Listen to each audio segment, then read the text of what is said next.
बहुत समय पहले की बात है। हिमालय की पहाड़ियों के बीच एक छोटा सा गांव था। उस गांव में एक साधारण किसान मोहन अपनी पत्नी गीता और बेटे अर्जुन के साथ रहता था। मोहन के पास बहुत कम जमीन थी, जिससे मुश्किल से ही उनका गुजारा होता था। एक दिन मोहन खेत में काम करते करते थक गया और एक पेड़ के नीचे आराम करने बैठ गया। अचानक उसे पास ही की झाड़ी से हल्की सी चमक दिखाई दी। जिज्ञासा से उसने झाड़ी हटाई तो वहां एक पुराना दीपक मिला। उसने दीपक को साफ किया और दीपक से एक जादुई जिन्न प्रकट हुआ। जिन्न ने कहा, मोहन, मैं तुम्हारी 3 इच्छाएं पूरी कर सकता हूं।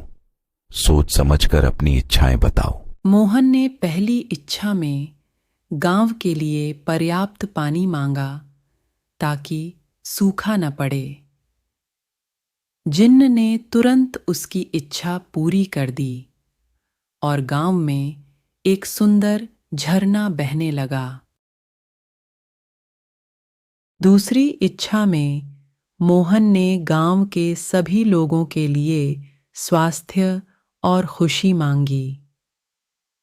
जिन्न ने यह भी पूरा कर दिया और गांव में सभी लोग स्वस्थ और खुशहाल हो गए। तीसरी और आखिरी इच्छा के लिए मोहन ने सोचा, मैं अपनी और अपनी परिवार की खुशहाली के लिए कुछ मांग सकता हूं, लेकिन इससे गांव वालों का क्या भला होगा।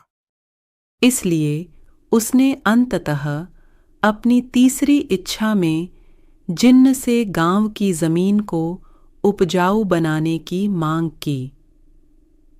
जिन्न ने उसकी यह इच्छा भी पूरी कर दी। गांव के लोग मोहन के इस त्याग और बुद्धिमानी से बहुत प्रभावित हुए। गांव धीरे धीरे समृद्धि की ओर बढ़ने लगा और मोहन का नाम सभी के दिलों में बस गया। मोहन ने सिखाया कि सच्ची खुशी और समृद्धि दूसरों की भलाई में ही निहित होती है। इस प्रकार उसका गांव हमेशा खुशहाल और समृद्ध बना रहा।